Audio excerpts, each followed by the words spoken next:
Today, we have updates on 5 major automakers who are all struggling and making major warnings. First, BYD reported their sales have dropped for the 3rd month in a row. This is even more unexpected as it comes during what is supposed to be a busy period. BYD delivered 480,000 vehicles in November, a 5.3% drop as compared to last year. The sales decline is on top of their back-to-back profit crashes. Second, attacks on the CEO of Mercedes are growing as investors say he has one last chance to save the company. The strategy he launched in 2022 to go ultra luxury has not taken root, with margins continuing to fall off a cliff from 16% to now only 5%. Should Mercedes change course and focus on entry-level models? Third, Ford CEO Jim Farley is sounding the alarm and telling its employees that Ford missed Japan, Ford missed South Korea, Ford cannot, under any circumstances, miss China. Fourth, in a desperate and misguided move, Volkswagen is now relying on its Chinese automaker partners to not only make Volkswagen cars for sale in China, but now to make Volkswagen cars for sale globally. This is a crazy move and the first signs of a death spiral. Finally, the Stellantis chairman is warning regulators that the European car industry is at risk of irreversible decline if regulators don't ease carbon monoxide emission guidelines. He's pleading to allow hybrids. We've got Brian White here with us today. Brian is one of the few who actually follows every single one of these car makers. He has done a Are They Doomed series for each one of them. Brian is one of our best Tesla retail analysts. Got to check out his YouTube channel, FutureAza. He gets exclusive factory tours and interviews. Welcome, Brian. Man, I tell you, I knew all these stories, but when you put them back to back like that, I'm shaking my head going, wow, there's some storms a brewing. Yeah. I mean, there's lots of analysts who say, hey, you guys, you Tesla bulls have been saying that Tesla's EV is going to break the industry and they're all going to go bankrupt. No, they have not gone bankrupt. But there's a lot of signs pointing that they're struggling. That's step one. And then eventually some of them will go bankrupt, but it just takes some time. So the big thing to remember is I see a lot of that too with the overly bullish Tesla people. This company is going to be bankrupt in this amount of time. It ignores that GM in the US is too big to fail. Now, that, of course, depends on who's president the day they get in trouble, but they have the ability to push their date of crisis around enough to avoid a particularly sticky time period. The same is true of Toyota in Japan. The same is true of BYD in China. But there is a difference between not going bankrupt and flourishing, and that's what we're trying to get to. Yeah. Profitable. The only electric vehicle company that's profitable is still Tesla today. BYD does show a profit. They had $1 billion profit in their last reporting period, and that was with the big write-downs. So that's with their energy division and suppliers eating up a lot of numbers. And well, so we don't know. The supplier issue was unwound last quarter. It was a one-time hit. That's why their numbers are going down. Okay, yeah. Let's take a look. So BYD, thank you to Michael Dunn. He is an ex-GM of Indonesia, or president of GM Indonesia, and he's a consultant now. I've had him on my show several times. He said BYD speed catches up with itself, records third straight month of declines. Sales drop for 3rd month as EV competition heats up. This is the article. So it talks about, again, the decline is particularly notable as it comes during what's supposed to be a busy period. This article thinks that it's consumer fatigue with BYD's offerings, facing an erosion of market share in both the mass market and more premium segments, particularly from Geely. They seem to be doing well, and Xiaomi, that seems to be doing well as well. So they now need to sell 418,000 units in December in order to hit their full year target of 4.6 million. Profits have plunged back-to-back quarters. In the center of China's efforts to rein in the sprawling EV industry. That's what we were talking about, the crackdown on the aggressive discounting. Exports a bright spot over overseas expansion plans. Yeah, so this is crazy. Chinese automakers are exporting amazing exports. So they're not doing well. And Piper Sandler took a look at their data platform, and Piper Sandler cut its BYD's Q4 outlook. They still expect the December sales jump driven by the pre-buy activity that we were talking about earlier in a previous show. And BYD's God's Eye system installed in 2 million cars and they're only producing 130 million kilometers of daily data. That's less than half of Tesla's FSD data output. It should be clear that this guide's eye system, it sounds like it's equivalent to FSD. It's not. It's if the 2 million cars, we're talking autopilot. Okay, thoughts on what's happening with BYD, Brian? So Michael Dunn nailed it. If you had said BYD's profits or margins or cash flow, that's not what he said. He said sales. So you're building these huge factories. You've got dozens of models, and your sales are down in China during the period of tax credit going away. That's not a good sign. That's a big red flag. Xiaomi, Tesla, all the others are showing big gains going into the end of the year, not just quarter over quarter, but year over year, because the tax credits there will be diminished, not removed entirely, but significantly diminished January 1st. To what extent, we don't know, but it is at least 5% cheaper this month to buy than next month. 5% is too much for a manufacturer to try and absorb to offset that loss of that credit. So people are buying like crazy. BYD is somehow left out of the party. That's kind of awkward, being a third wheel at your own shindig. I don't know how that happens. I would agree that as much as BYD is aggressive with their designs and redesigns, as a brand, it's a bit flat. No one says, I'm excited about BYD. They say they make pretty good cars at a pretty good price, and some of them look pretty good. But if I want a sexy car, I'm going to go for something like a Xiaomi or a Huawei. If I want a tech forward car, I'm going to go with either of those or a Tesla. It's what is your market? Pretty good at a pretty good price. That's great. That's what GM did for a very long time. But at some point, the shine is a little bit lost. And I think that's perhaps where we are. It's not an inability to produce more. They can produce more. They have produced. If their sales are down, it means they certainly could have produced more. They still have the factory. They still make their own batteries, which is a huge advantage for them. In terms of the profit part, they did have the one-time write-downs. They're still generating positive cash. They still had $1 billion as of the last reporting period in margin. Yes, that includes energy, but Tesla also includes energy. It includes battery sales. Tesla doesn't sell their batteries. BYD is more vertically integrated, has more business lines than others. So I'm not worried about the fate of BYD. BYD will continue to dominate, and they are so aggressively expanding into other markets, into foreign markets. BYD is not afraid to go into a market and sit there and wait for the sales to show up. We'll sit here for 3 years, 5 years if we have to, slowly building our reputation just to get our foot in the door.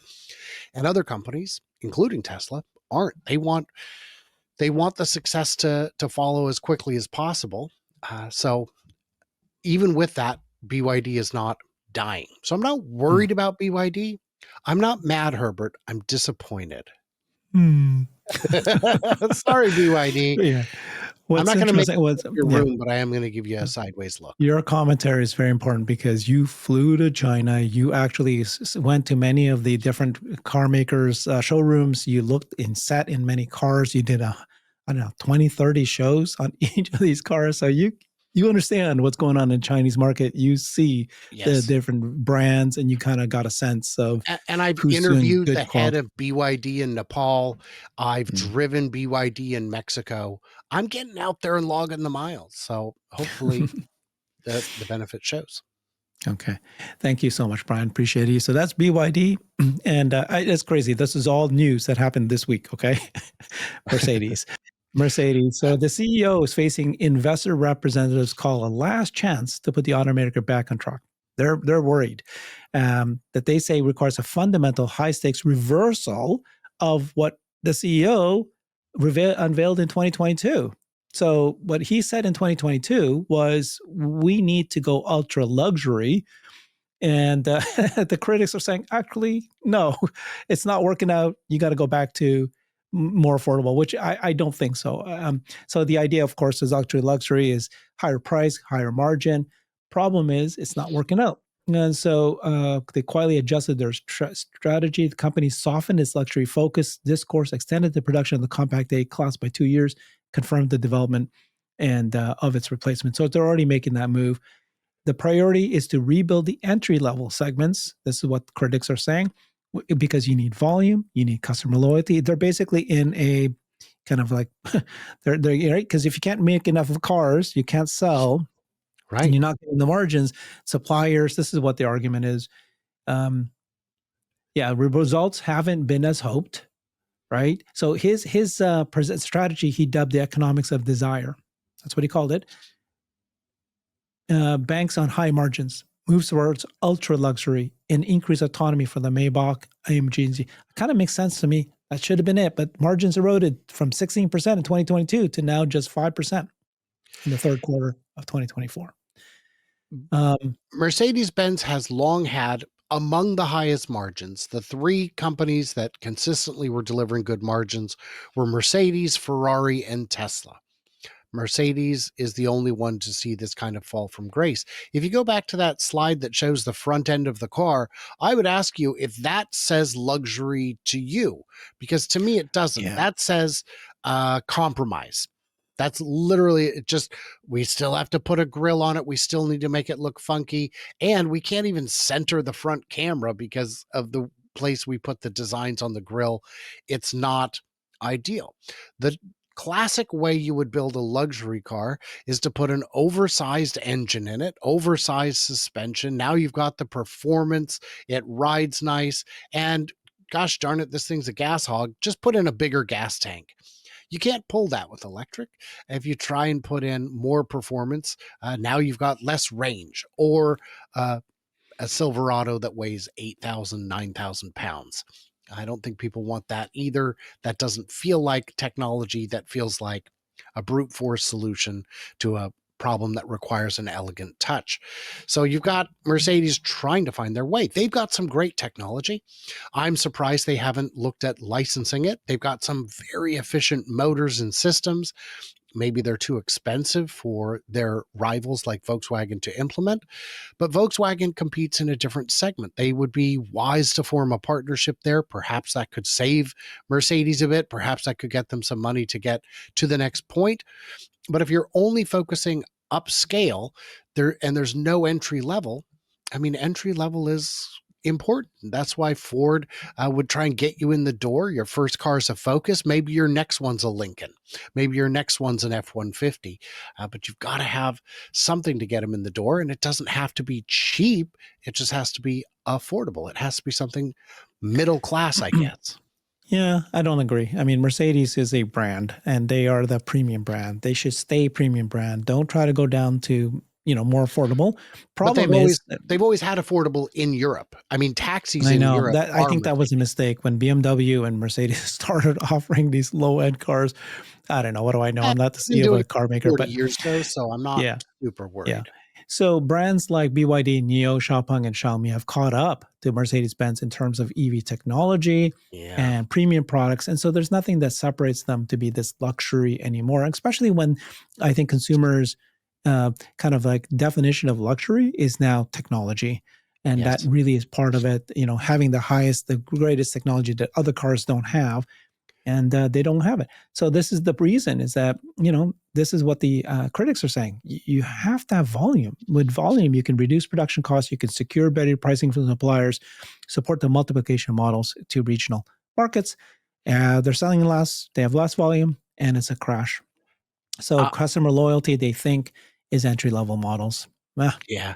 Well, I'll tell you where I think they made the biggest misstep. To me, when I think Mercedes historically throughout my life, I think gorgeous car. I think an aspirational car. And when they got into EVs, it feels like they didn't want to get into EVs. Hey, uh, buddy, make them ugly, would you? So that people don't want to buy them. And they did. They made them so ugly. Like I can't believe you would sell that car with a straight face. It looks terrible. It looks like a bar of soap. It looks like a kid's Pinewood Derby that he forgot was due today and just quickly sanded off some edges. It's terrible. And you expect people to buy that at full price. And then you get it, you realize it doesn't have the range that you thought it had. It's a half-hearted effort. it feels like intentional self-sabotage, and then they act surprised that people don't want it. Why would I want an ugly car? You need to reverse course. Make your EVs beautiful. Make them the most beautiful thing you sell, because you have to sell them. It's Europe. 2035 is looming. You're going to be all electric in 10 years. Act like it. And so Mhm. far, they haven't. That's Mercedes, Ford. Okay, this is what Ford CEO Jim Farley just said. Who? Ford missed Ford missed Japan. Ford missed South Korea. We can't miss China. Mm-hmm. The message my team is if the CEO respects the competition from China, everyone in company should. Basically, he's saying, wake up, everybody. China's it. Acutely aware of the threats that Chinese vehicles pose. He spent some time in China not too long ago, driving vehicles from domestic manufacturers there. Quickly came to the realization that they were far more advanced than the rest of the world, creating a potentially dangerous competitive gap. Once again, warned us of those dangers. He said this. Farley brought a grand total of 5 Chinese EVs back to the US. His personal favorite, the Xiaomi SU7, they need to start copying it. Isn't it sad? You got the Ford, legendary auto brand for hundreds of years, big leader. Everybody's trying to catch up. These Chinese startups form, and now they've got the better brands. They've got the better cars. We got to do what they're doing, you know. This company in China, Xiaomi, that didn't make cars 2 years ago is Yeah. better than Ford. That's embarrassing is what it is. Jim Farley is willing to open his eyes and see what's out there, and I think that's commendable. But you were Sure. going to say But something? we want to see what happens. So, we already heard he's not going to partner with Tesla. Mhm. Mhm. Instead, they're going to partner with China, which is a bad move. So So, here's, yeah. mhm, Jim Farley saying, "We already lost Korea, we already lost," I forget the other one, Japan. Japan, Yeah. but, now we can't lose China. You've already lost China. You've already lost China, that's gone. Uh, I don't know what you're going to do to compete, because now what we're fighting over is none of the primary markets. The primary markets are all either locked down. Ford has a good lock in the US, but when it comes to all these developing markets, South America, Africa, parts of Asia, those markets are developing. And how are you going to compete with all the brands that we just talked about? Those are all the premium ones. Now let's talk about the low cost ones, your Wulings, your Yeah. Dongfangs. Those are going to capture the entire low end, the part of the market where Ford doesn't even want to compete, and they couldn't if they wanted to anyway. So I guess that works out. uh, in those markets that are not distorted by local incentives. The US has protectionist policies keeping China out. China has their own protectionist policies, largely keeping players like Ford out. But in Nepal, in Africa, in South America, where the playing field is level, we're seeing Ford getting curb stomped. Yeah. So I interviewed Michael Dunn. He's one of the global Chinese the automakers consultant. And he was saying that in order for an automaker to truly succeed, it has to go global, right? So you had Ford and GM who were made in America, but they went global. They were selling like crazy in China, Europe, and everything was doing great for them for a long time. Chinese automakers were just selling in China. They need to go global. They need to get into, Europe and eventually into South America and North America, eventually somehow find their way. And he says they will find a way to get into the US. They will build plants in US. But you need to go global in order to actually have truly volume supply scaled. Japan was able to do it. They went to the US, conquered the US. South Korea was able to do it. They went to the US, conquered the US. Here's the problem. As the Ford, Volkswagen, and others in China, their sales have plummeted from 30% of the market to now like less than 10%, all of them. So even after they then started to partner with Chinese automakers to sell the cars in China, still didn't revive the brand. Nobody wants those brands anymore. As they're kicked out of China and they're losing share in Europe, yes, they still have share in the US, but that is going to make them basically no longer a global company. So here's what happened to Volkswagen. This is something I wanted to chat with you about because this is, I think, very serious, weird thing that they decided to do. They were forced to do, basically.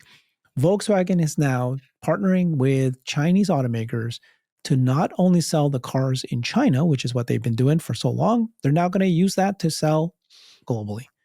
Basically, they've realized that their own ability to make Volkswagen cars, it is better to use the Chinese automakers than themselves.